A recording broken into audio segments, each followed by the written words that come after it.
new leaked maps, unreleased weapons, and update 5.2, including time to kill changes, a complete tank and anti-tank rebalance, a revised spotting system, alongside the likely release date of both the update and Wake Island.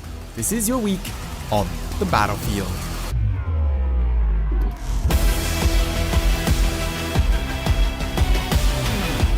Welcome to this episode of This Week on the Battlefield, the show where we cover news, updates, the community, and so much more, all around the Battlefield franchise. As per usual, there's much to cover, so let's jump straight into it.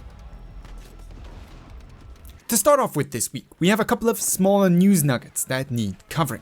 This week's Tides of War assignment moving target focuses on vehicle combat, rewarding the Okinawa skin for the Corsair upon completion.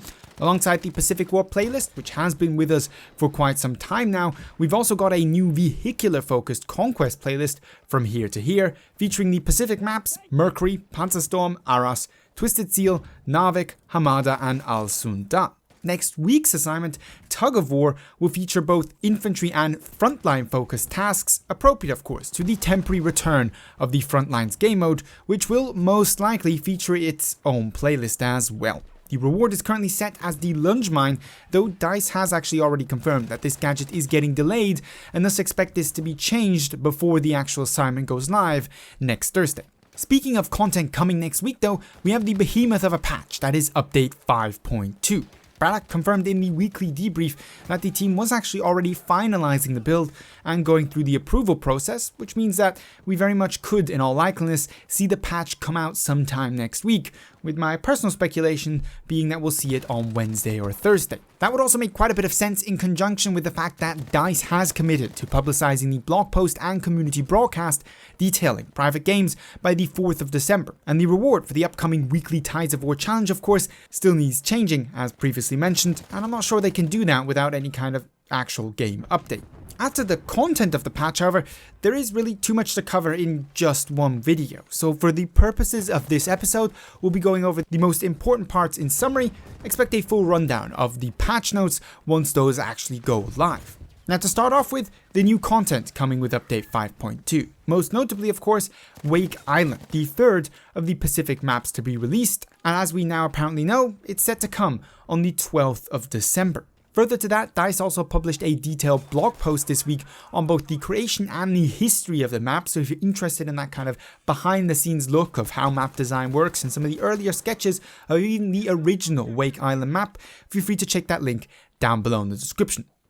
As regards then the much debated time to kill changes, we have had a couple further details on them this week. Now, if you want a full explanation of what those changes entail, as well as a detailed analysis of their likely effect and reasoning provided for them by DICE, I'll have my video on the subject matter linked in the usual places. As it stands now, however, while DICE has confirmed they are internally already testing an altered version of the upcoming time to kill model being implemented with update 5.2, the drastic reduction in damage from all but a select few weapon categories will be going live as initially announced in this upcoming 5.2 update.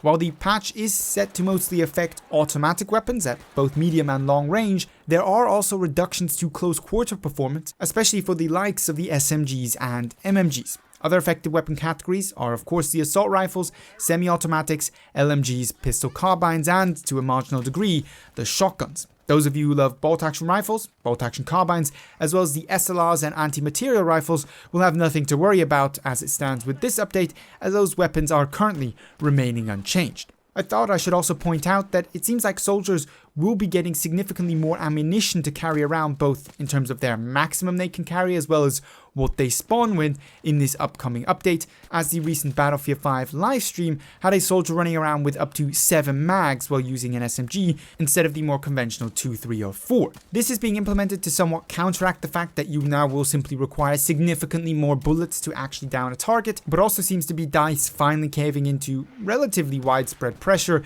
as to reduce the amount attrition actually affects gameplay, given that it was a relatively divisive feature.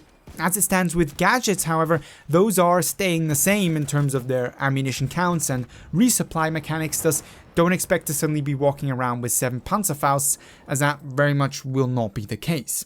A further quite contentious change coming with the update is to spotting and enemy visibility. with players now of course being notified not only when they're spotted, but also when in very close proximity to an enemy, an icon will appear above them to indicate their position when they're in the view of the player, and at more close medium ranges, that will also occur when you're actually aiming down sight or have them in your crosshairs. Now it's important to note this is not traditional 3D spotting, as this information will only be available to the player essentially triggering it. Thus, if you're the player actually aiming down sight in relative close proximity to an enemy, that icon will be visible for you, but not to other teammates or players in your squad. Thus, it very much isn't a reintroduction of Battlefield 4 spotting mechanics, but, as DICE has put it, an aid in terms of visibility and identifying players trying to hide.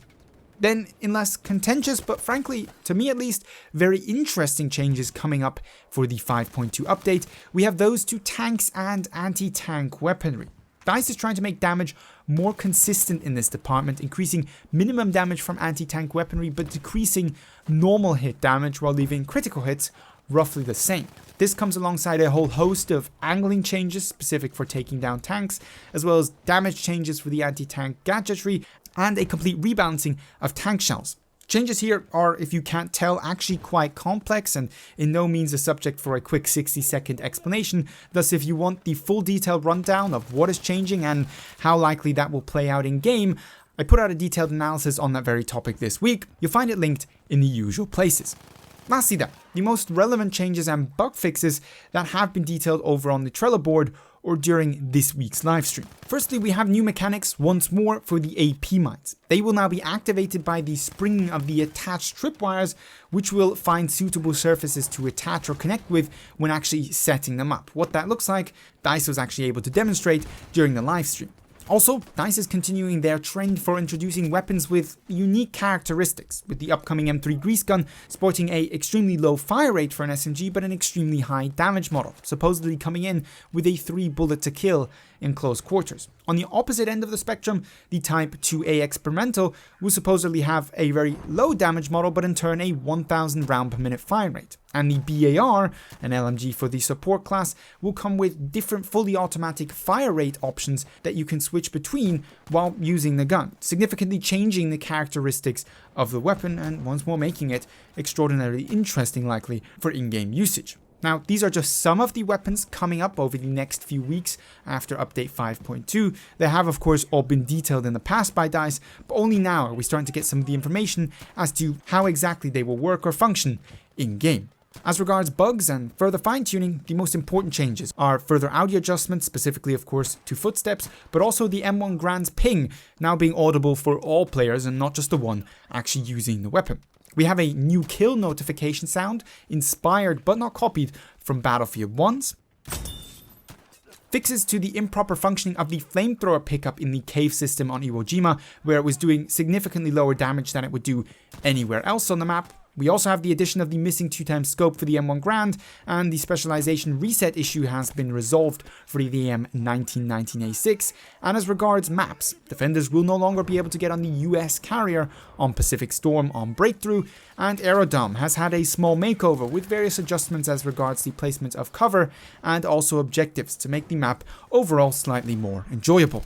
Wrapping up finally then with update 5.2 and moving on to our ever popular, ever evolving and always relevant soon TM category of news. DICE did do some leaking of their own this week, with both the long data mine Solomon Island and Al Marj encampment map showing up in the server browser temporarily of the base game. Now, while Solomon Island is believed to be the 4th and yet unannounced Pacific map, likely to come sometime in the new year, Al Marj encampment was actually intended as a 5v5 competitive map, and given that that game mode was of course cancelled, its fate still remains somewhat unclear. But given that we are seeing at least some signs of the map still being, well, in-game, possibly even being worked on, it is at this point not unfair to presume that there is a real possibility that we get it added at a later stage in the game, much like Provence or Lofoten Island, as TDM Domination Scott Conquest exclusive experience. Over in our temporyal goodness, as always of course to be taken with a generous helping of salt given the data mining origins of the provided information, we have him detailing some background work being done on various weapons whose fate and whether they actually will ever show up in the game up until this point has remained relatively unclear. They concern many of the weapons attached either to the 5v5 competitive mode or shown in the Chapter 4 trailer that well, never actually made it to the game due to various changes and issues with the game at the time.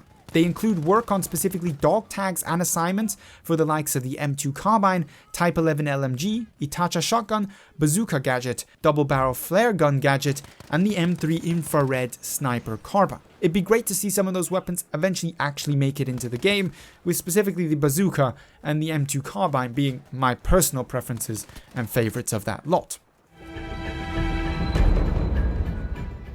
In community news then, we really have seen plentiful discussion, unsurprisingly, surrounding Update 5.2. The tank and anti-tank weaponry changes, the time to kill changes, and the spotting changes have not just been accepted by the community, but in many cases have been subject of quite furious debate between various members of the community and, of course, the community managers over at DICE. Now, the fact that DICE is still going through with especially the time to kill changes has disappointed a number of us, but I think it's fair to say that at this stage, given all the conflicting messages we're getting both from DICE and their various media outlets, a lot of people are frankly confused as to what to expect from the upcoming weapon changes in the 5.2 update, and thus, much like many in the community, I'm looking forward to actually trying them to figure out if my presumptions about them being bad for the actual game were correct or ill-founded.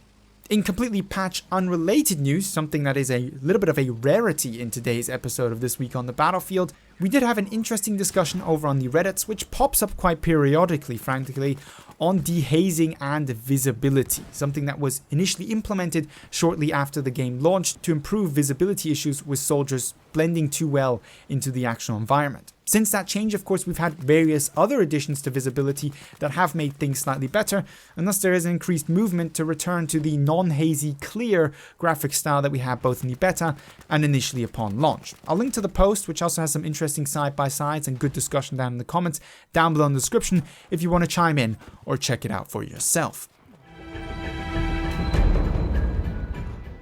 In our only in Battlefield moments then, we start this week off with Safiro and a mad katana flank on A objective on Iwo Jima breakthrough.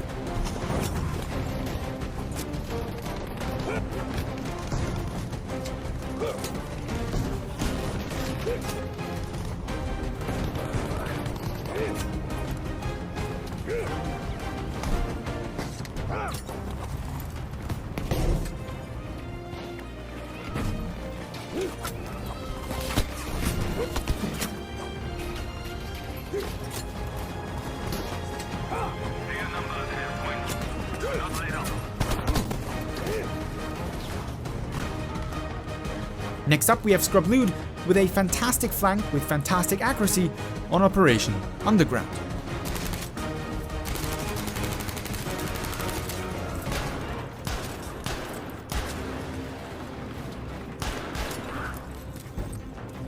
Barks with a great pilot snipe over on Armada.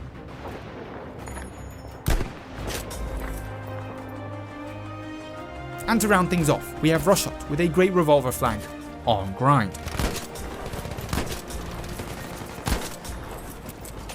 But with that, we're coming to the end of this week's episode. If you enjoyed the show, found it interesting or entertaining, don't forget to give it a thumbs up, share, and of course hit me up with your feedback, suggestions, and opinions down below in the comments or over on Twitter. With all that being said, however, I'd like to thank you very much for watching and hope to see you in the next episode this week on the Battlefield.